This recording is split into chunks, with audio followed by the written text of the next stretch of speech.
Yo, what's up guys? Welcome to the channel. Today we are working on a 3.2 in the Audi. We are going to remove the carbon deposits built up on the back of the valves. If you guys are familiar with direct injection engines, there's no fuel going onto the back of the valves, so they never get that kind of fuel washing that goes on with regular fuel injected engines. And there's also a lot of kind of blowback into the system, which creates carbon deposits. Every 60,000 miles, this service is needed for all Audis, especially direct injected engines of all sorts usually. So in this video, I'll show you guys all the tools and parts you need, as well as the procedure to get everything done for carbon cleaning. Let's check it out. All right, so super important. One of the tools you need before you even start this job is you need the Audi crank turning adapter tool thingy-majigger. You know what it's called. There's a link below in the description for this. There's no crank bolt on the Audi crank, so this goes in between the bolts and rotates it around. Just goes on a little 19mm socket. So that's one thing that's very important to have before you start this job. Another thing is these lower intake manifold gaskets. You'll need the upper intake manifold gaskets as well. I just replaced mine just recently when I had the whole engine out. So you'll need the lower intake manifold gaskets. You'll need this carbon cleaning adapter. Basically, you put the vacuum on this side, carbon blast the walnut shells in through that area right there. And another thing you'll need beforehand is a fuel injector component O-ring kit. So you don't actually need the whole entire kit unless you're planning on pulling the injectors out completely and redoing them. You do, however, need the top gasket and the split seal. This whole kit was like 25 bucks, link down below. I just got the whole kit just in case I need any extra parts. I have it on deck. This was also only like 25 bucks, fits right into there. You will need a 14mm and a 19mm, some extensions, socket, 6mm and a 8mm Allen head, some picks. You'll definitely need a 10mm socket, Torx T30, Torx T20, some adapters. A good light is helpful for this job. You'll also need a gas mask and some safety glasses because you're going to be blasting these walnut shells here, and this kind of goes in the air. It's harmful if you breathe it. It says it on the box. Don't be dumb. Just get a gas mask and some safety glasses. You don't want this going in your lungs or your eyes. It's going to have a bunch of carbon in it. It's not going to be a good sign. So safety first, folks. And then we have our little cheap blaster here. This blaster was like 30 bucks at Harbor Freight. I'm pretty sure it'll do the job. We got about 30 bucks. That's about $28 at Harbor Freight. So about 50 bucks for the specialty stuff needed for this. And then obviously the parts, specialty adapter, and this, everything for under $100 to be able to carbon clean your engine, as long as you have the majority of the tools. You don't need a giant toolbox like this, but you know what I mean. Just have the majority of stuff. These are optional, of course. I like to use impacts, ratchets, and then you will want like a big 19mm that'll go on the crank pulley tool right here. So that's how you'll turn the engine and get the valves closed. So that's needed as well. I like to just lay out all my tools before I get started. That way I'm not reaching into my box. I also don't like reaching into my box because they're foam inserts and I don't like getting them dirty. So, you know, I keep it clean. Shout out to Gear Wrench. Love this toolbox. These bolt lighters right here are lifesavers, man. Use these so many times already. But yeah, I wipe everything down before it goes back in the drawer and all that stuff. But enough of that. Let's jump into this job, and we're gonna start by removing the intake manifold and just getting it ready and just getting to the nitty-gritty of it. So I'll time-lapse some of that and I'll stop it when I need to. Here we go. All right, so obviously first things we want to do is remove this plastic. So to get to underneath here, obviously we have to disconnect this, which includes removing the vacuum lines back here. We're going to disconnect the air intake. All right, so before you start this job, these are very high pressure fuel lines. We need to remove the pressure from these fuel lines because we'll have to take the fuel lines apart. If you don't have a VCDS system like myself currently, we're gonna do the fuse removal method. We're gonna remove the fuel pump fuse and start the car and let it suck all the fuel out until it dies. All right, so one of the steps you're gonna wanna do is come to the passenger side. Yank that thing off. We're gonna wanna find, it's fuse number 1 in the brown carrier, 20 to 30 amp for electrical fuel pump. We're gonna pull that now. It's gonna be this first one right here. Yank that out, boom. Fuel pump fuse, don't lose it. And now we're gonna start the car until it dies.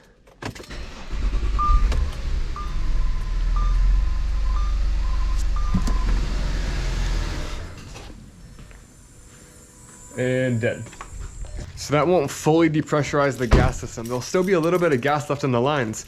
So you'll have to keep a rag nearby to capture some of the gas once we break the line free. There'll be a little bit that spills out, not a bunch. But if you don't do that first and you go to break the line open, you can get sprayed in your face with gas and it's not gonna be fun. So take that extra step, hop in there. Now we're gonna go back to disconnecting everything and getting the intake manifold off.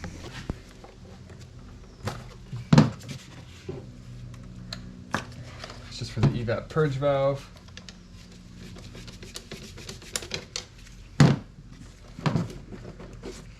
Remove the black hose back here.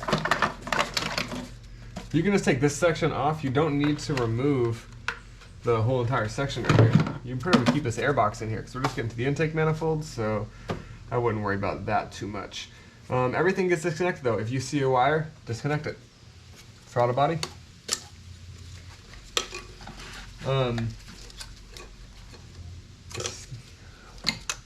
Variable valve timing solenoid. So the trick with these connectors too, just take them off with your finger really. Push forward first, this way towards you. Boom, take the pressure off of it, push it down, and then just slide it right off. You don't really need to grab this with pliers or yank it off that hard.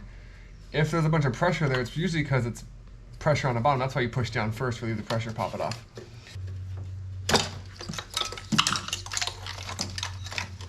Just gonna disconnect all that stuff, put it over there. Remember where the little vacuum lines go? This is plastic, so just be careful. You just pull it out gently. Just hold it. Disconnect this high pressure fuel line. See, same thing. It wouldn't come off, so I push forward first, and then it just slides right off. It's as simple as that. Wow, he's fantastic. All right, now we have some of these vacuum lines down here. Remember where they go, because these can swap very easily. So.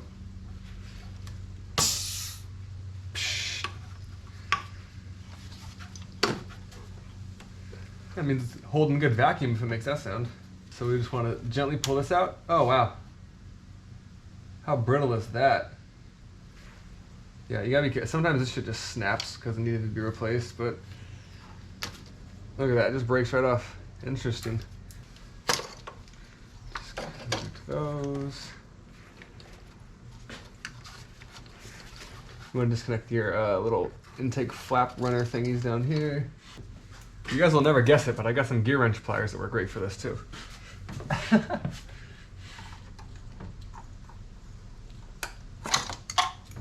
Those are great. For the PVC hose, there's a little hose right here that's connected. You're gonna want to take that little screw out and pop that hose back. So you just want to be careful on how hard you push this thing back here. Right? Because this part is actually kind of expensive and they break easily. So I wouldn't be surprised if your hose right here broke. This is what was replaced last time I had the engine out. This thing was so brittle though, it broke in like a dozen pieces. So I wouldn't be surprised if this breaks. I'd be prepared to order one. I'll throw one in a link down below just for you guys too. Now we're gonna remove all these Torx. We're gonna move all these T30s, all of them. Take them all out, and then we'll remove the intake.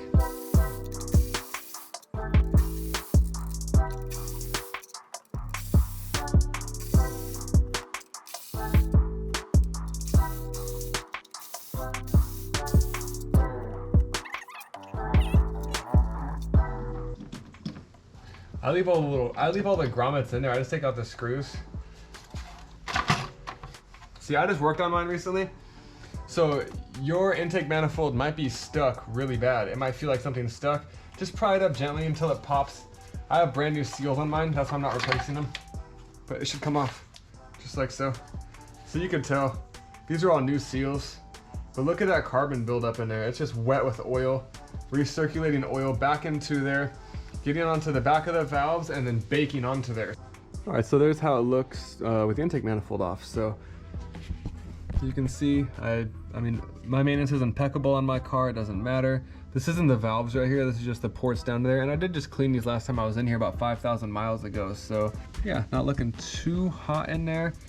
So now our next step is to get these fuel lines removed right here. I'm gonna remove these fuel lines, disconnect this, get all the extra fuel out, and then it's time to remove the lower intake runners right here.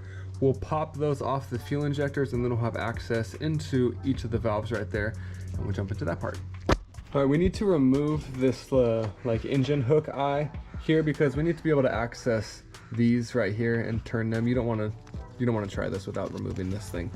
So to remove that, you actually do need a triple square. You need an M9 triple square socket for 2 bolts right down in there. Looks like some Torx on the side too, so we're gonna get that off right now.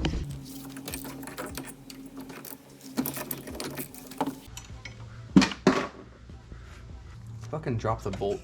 Luckily, I have the skinniest arms. Roll down, lucky. So because it's the Audi, of course, that's a Torx right there, along with the triple square.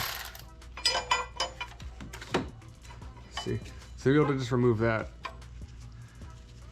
I put some screws back in just so I remember exactly where they go.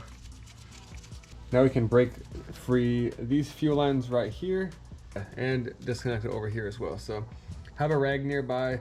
It's a good idea to plug these ports up too before you move, that way you don't drop anything down in there. All right, so basically we're gonna be disconnecting here, disconnecting here, disconnecting here, disconnecting here, disconnecting all these little bolts right here, and disconnecting these lines up here. Let's jump into that.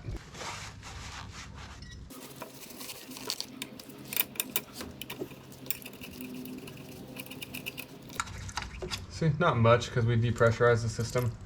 Just trying to pop that somewhere so it doesn't sit down and spill. Now, we'll take off all the M's.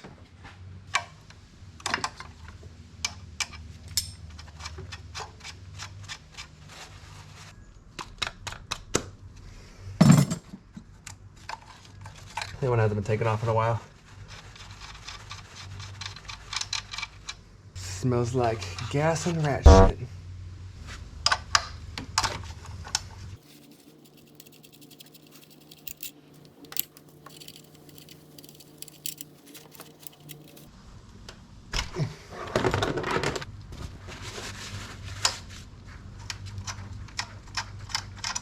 Mom's gonna be pissed I used all our paper towels.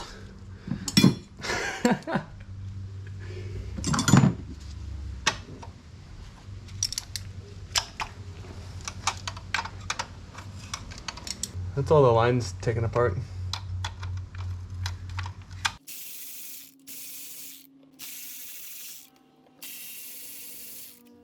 Thanks, Audi, for always changing the size of your Torx bits. I appreciate it. This is for the back of the fuel rail. They graced us by putting 2 10s and 1 Torx. Get our T20. Where'd that go? All right, let's see if that's free. Did I miss one? You want to be very careful not to bend these lines.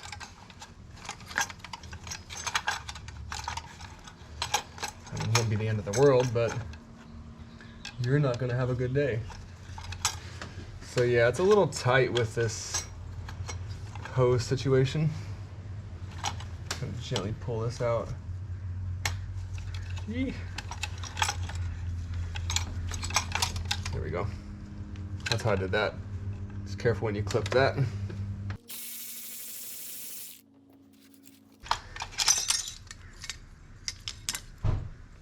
Well, that smells like shit. There's rat turds like on the side of my engine, and the gas went onto the turds, bro. That shit stinks. You should wear a gas mask, but I'm about to vacuum all that stuff out. A few moments later. Fuel lines removed. Everything unclipped. We're going to remove these 10mm bolts and the Torx holding this fuel rail in. We're going to do the same on the other side. We're going to remove both of these fuel rails.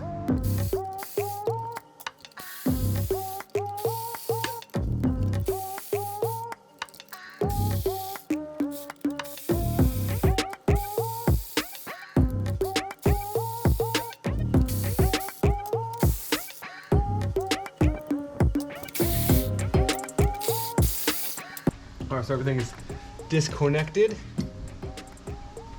Remember, these are still connected on top of the fuel injectors, so it's gonna feel like a little pressure still.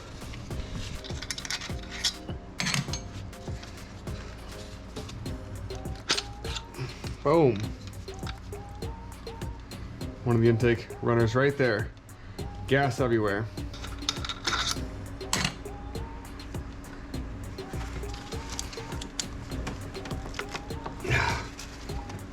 Just work up on each side, nice and gently. No. Oh, it's a lot of gas spilling. Alright, I put some paper down because I really don't want a bolt falling out while I'm trying to get this.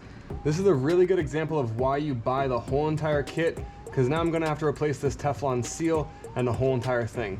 So that's just, it is what it is, guys. You can't do nothing about it. If you don't like this kind of stuff happening, don't work on your car. You will experience stuff like this all the time.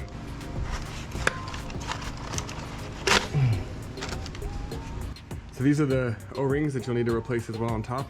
Don't reuse these O-rings. If you put all this back together with the same O-rings and it starts to leak, you're gonna have a bad day. You don't want that. You're gonna do it right or do it twice. That's the rule here. So we're gonna let these sit out because they stink.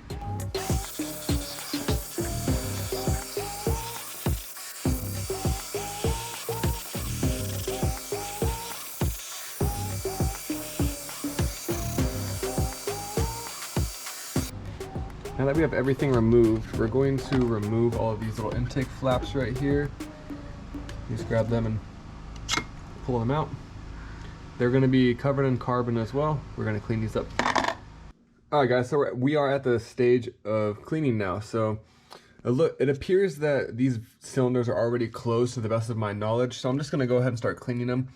Here's my setup. So I have this attachment that I got from Amazon. Link in the description. This is going to go over the ports like shown, just like so, and then your blaster goes in that hole right there. So we have the shop vac, we have a cheap Harbor Freight Walnut blaster. This thing needs 50 psi minimum air requirement, but don't go over 120 psi it says. So for your compressor, just make sure you, I mean, it's probably not needed, but these little air regulators are helpful. So I set it just a little bit below. We'll actually turn this up a little bit, right below 120. So we'll do like 110 and then it'll blast a little quicker here. Also guys, I highly suggest glasses and a face mask, because this dust, when you pour the walnut shells in here, you're gonna notice there's dust everywhere when you're blasting it. You don't want that mixed with carbon to be breathing it in. So really quick, I wanted to note, I use foil to cover up all the injectors. You're gonna get walnut pieces everywhere, so you wanna make sure like little ports like this are sealed up, little ports like this. And of course, keep all the ones you're not working on closed while you're moving it. And you can only blast these obviously once you turn the engine and make sure that it's closed. So I can't blast this like open one over here. I have to turn it, make sure that it's closed. These ones look closed right now, so I'm just gonna start with those ones. So let's do that. Check out each of these valves real quick here. Look at all this carbon that is just caked up on the inside of this. So this isn't the worst I've seen, but it is pretty bad. This should have been done a while ago and was definitely neglected. There was no rough idles or any issues with it, but again, this is supposed to be done every 60,000 miles, and this is just too much carbon.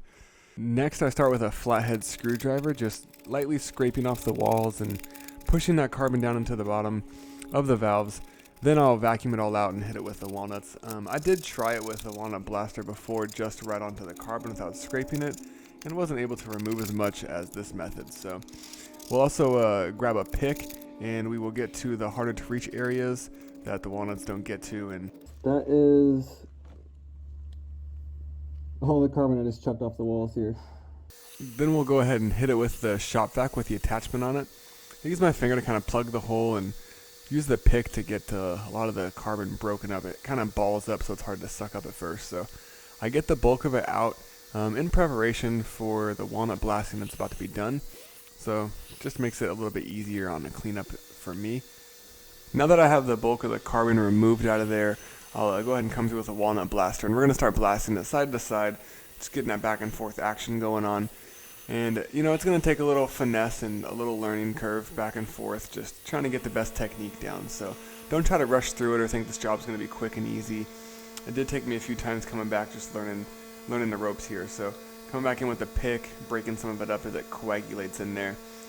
Getting behind the valve seats there, as you can see. You couldn't even see those before.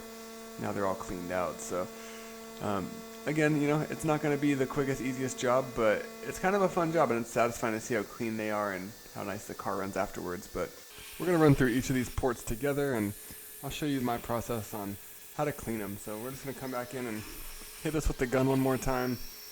And everybody's standards are different, you know. I like to just keep it really clean because I got OCD, but some people might not care and they just hit it with the quick blaster, get the bulk of it out, and that's fine too, you know. Check it one more time with the light right here, and then we're going to move on to another port. Grabbing the flathead screwdriver again here, we are just scraping off the bulk of the walls. The same thing like we did on the other one.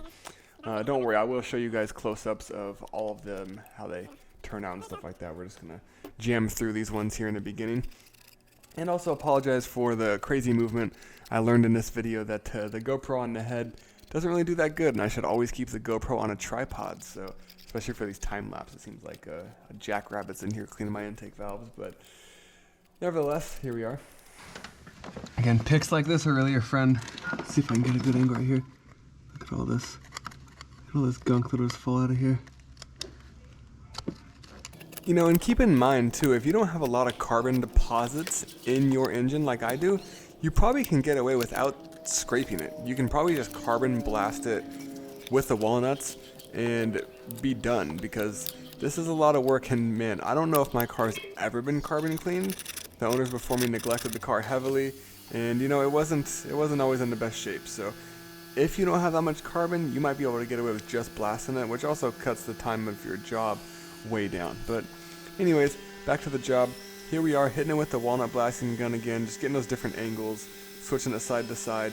And you'll see as you're doing this job, sometimes the walnuts will stop feeding through. That's why you'll see me kind of blast them at the side just to make sure they're going.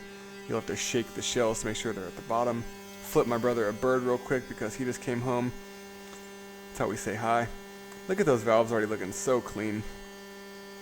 And as you do this job too, you'll realize how quicker you get through each port too. The first one I actually didn't show in this recording because one, I messed up the footage, and two, it just took me so long because I was just figuring out how to get it down. But you know, now as you move through, you'll definitely learn and get it down a lot better. So just back and forth and keep on trying. I'm pretty sure my brother's walking up, so we're gonna flip him the bird one more time. That's just how we say hi, you know, a good old brotherly love. So here we are, grabbing this flathead again, moving on to the next port, making some quick speed of this whole thing, scraping off the bulk of it again, just repeating the same process, getting it into a pile, vacuuming it out. And guys, when I scrape the wall here, you saw it would fill up that whole entire port, and there shouldn't be any carbon in there. I don't like any carbon in there, and that is way too much carbon for me. Now I'm gonna be too OCD about this with all my cars and make sure it's done. If you have a fuel injected engine, it's not needed, just these direct injection engines. But you know, scraping this thing reminds me of my pipe in high school.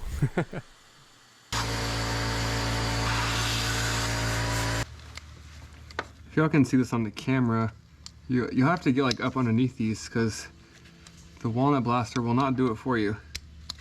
I mean, you could half-ass it and go on about that, but you might as well just drive a Toyota at that point. Or a Kia. Go get yourself a Kia if you don't like to make it nice. You know, but these Audis, just nice luxury cars with just some extra luxury features that take a little bit more time and a little more care, but give you lots of smiles per gallon on the road, that's for sure.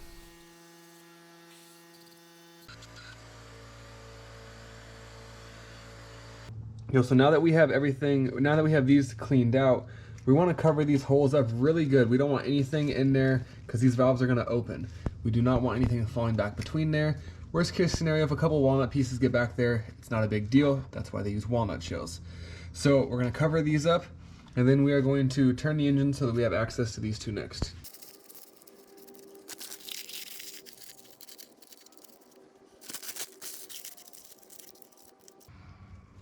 All right, so now there's going to be small little amounts of debris on this, so you want to carefully pick that up. shake it out. Same thing on this one, right? Carefully pick it out. And you're gonna get little pieces in there while it's open. It's not the end of the world, guys. We're gonna be all right. So then we're gonna wanna take our tool here. We have the wrench with the adapter tool. We're gonna go to the crank and we're gonna turn it until these valves close. It's a very tight squeeze. If you have thick arms, this is gonna be hard. It's gonna be hard even for my thin arms here. We have to go in, put that in the crank. Boom.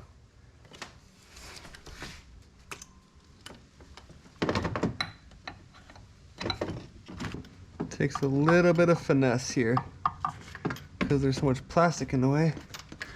All right, now we're gonna rotate the engine until we see those valves close.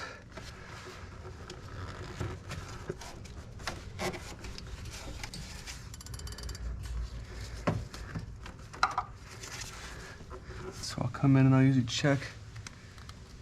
Yeah, it's got a tight seal. Cool. Come in with a bulky screwdriver first.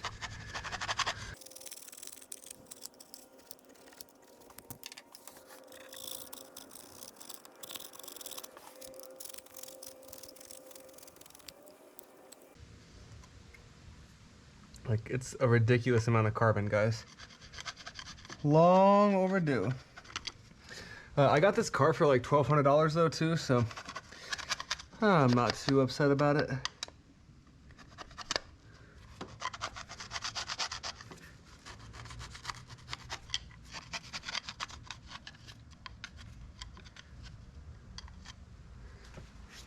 Back at it with the pick now, you know, just doing the routine, getting the little chunks out and getting it from the cracks, from around the back, all that good stuff.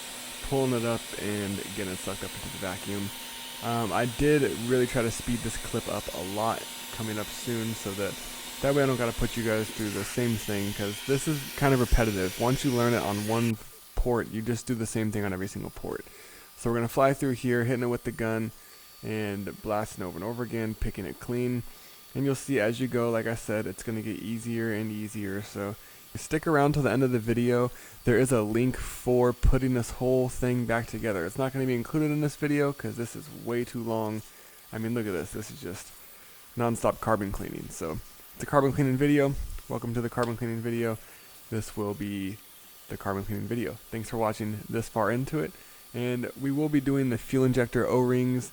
We will be doing the whole entire official put back together once this is done in the next video. So definitely come join me on that video and we'll get this job buttoned up for the cleaning part here.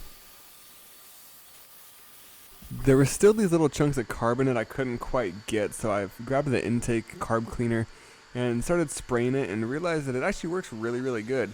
You can just vacuum it up, you can blast the walnuts while it's like that still. It just helps kind of like clean the walls off and stuff like that too. I'll show you guys a close-up coming up soon, but an intake cleaner did help a lot. So here we're just gonna cover this hole up and move on to the last port. Pulling that paper out and starting it with the flathead screwdriver. Once again, who would have thought? Scraping all the carbon into a pile, because guess what we're gonna do next? We're gonna vacuum it.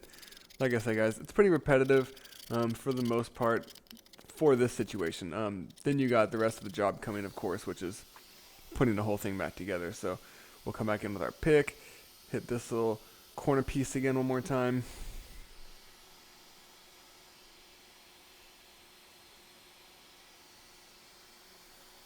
And with the pick too, I get along like the seal where the seal of the valve, not where the seal of the valve, but where the valve seals to the head. I kind of like scrape around there and get around the back side of it. You'll see these little areas where like the walnut shells just do not fully clean. So coming back at it with the gun, again, just speeding this up because it is the same process for all of them. Just didn't want to show one and then end the video. So kind of take you guys along for the journey. This isn't the easiest job, so if you're a new mechanic, I definitely wouldn't recommend doing this. And also, you need the right tools for this job, so do not attempt this job without the right tools. You will have a very rough day. Even with the right tools, it's still quite the task here. So cleaning this stuff up gets messy and very time consuming. Make sure you got a mask, eyeglasses, and a lot of patience. Anytime working on German cars, I suggest you bring your patience with you because It's what's helped me this whole entire time. That's for sure. One thing I noticed is interesting is all the valves are like, this valve is closed, this valve's closed, this one's closed, this one's closed, this one's closed, but only one is open. Does that make sense? Drop a comment down below if that was the same situation for you, because I got 5 cylinders or 5 valves closed pretty much and the rest open. But anyways, regardless, we're gonna let this soak in there. Maybe I'm just being dumb. It was just weird to me that when I turned the engine, all 5 of the valves were closed, and as you guys can see right here, they're all holding fluid, so it's not like it's like kind of closed and it's leaking past. I sprayed intake cleaner in all of these so that it could just soak and I can get all the pieces of carbon out. Again, I am OCD, so I like it very clean, but it was pretty effective, so works pretty good. Wish I started doing this in the beginning. As you can see, they're all holding fluid because they're all closed.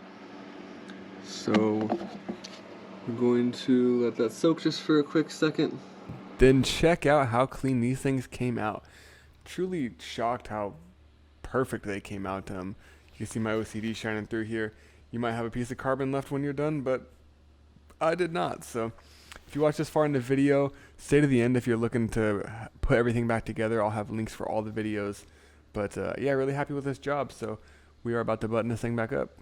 In the last part of the cleaning here, we have the intake runners, which are also filled with carbon. So we're going to get these bad boys cleaned up real quick. And we have all of these like torque flaps or whatever. We're going to soak these in some cleaner and then get all those taken care of too. So this is our next project, so let's jump into that. I just wanted to show how thick some of this carbon deposit was too here. It just kind of like falls off in clumps. We're going to soak it all so we don't have to worry about it too much, but just wanted to show that builds up quite a bit in there, and that just gets sucked up into your catalytic converters, into your pistons, all that fun stuff. So let's get it sprayed out. We're gonna let these soak in this cleaner for just a few hours. It's easier to break up. Probably not necessary, but it's just easier. And I'm gonna do the rest of the intake runner while these soak up here. Here we have the other lower intake manifold piece here. Now we're gonna clean out all the carbon here. Here's a crazy comparison. Here's one I already cleaned out. Note the color of the flaps at the bottom, all orange and clean looking. And then we got, you can't even tell those are orange down there. So this actually comes separate. So you can actually take off this little housing, the fuel injector rail here, this vacuum line, and this actuator here, which controls the flaps on the inside. It goes right here, and it controls all the goods right there. So anyways, as you can see, this one's really cleaned out. All right, we have the torque flaps from inside too. These have been sitting in carb cleaner all night long. So we're gonna scrape all these clean too. That's obviously nothing exciting to watch. Just make sure these are really cleaned up, whatever method you want to, and then we'll disassemble this and clean this out. All right, so cleaning up these torque flaps here, and these can be a little tricky to clean if you want them perfect. The corners are just challenging to get everything out. So I used a pick and some Q-tips, but to get the bulk of it off, just took it out of the solution it was soaking in, used a flathead screwdriver, and just scraped off the bulk of everything. Then we'll throw them back in here and soak them into Chem Tool again. Get a wire brush and just give them a little scrub, make sure they're all nice and fresh, and go through each one of them. And these things look like new when they were done, so to me it was worth the effort.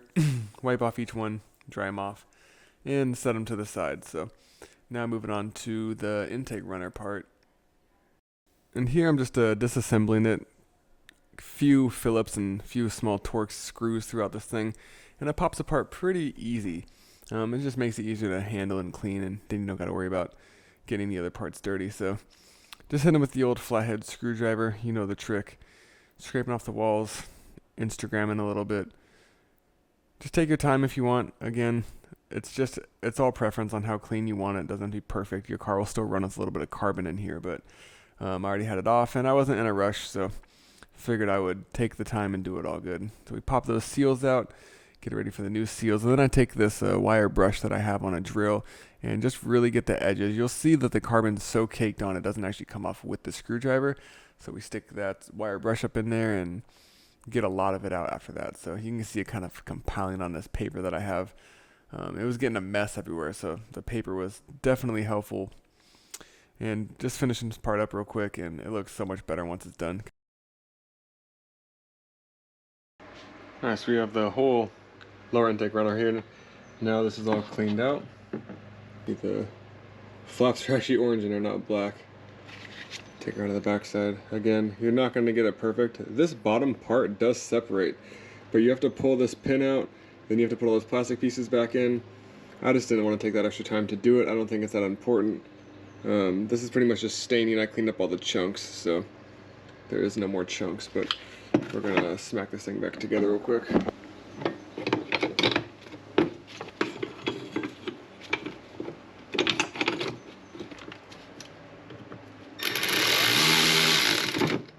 This has got a little grease on the inside here. We're actually going to re-grease this too while we're here. Why not? And it's got some white lithium grease. So I'll just put it back around here and all up in there. When reassembling this piece, it needs to line up with that pin that goes through to control the flaps. You'll see the little notch in there where it lines up. So get it so it clicks all the way down. You'll see right here, click, and it then fastens the screws down, and that controls your intake runner flaps. So we got it all together. So you just want to give the whole thing a check. Still works. Now we got both of the intake runners cleaned up and ready for install. No more carbon, looking squeaky clean. We got all the torque flaps here, also looking squeaky clean.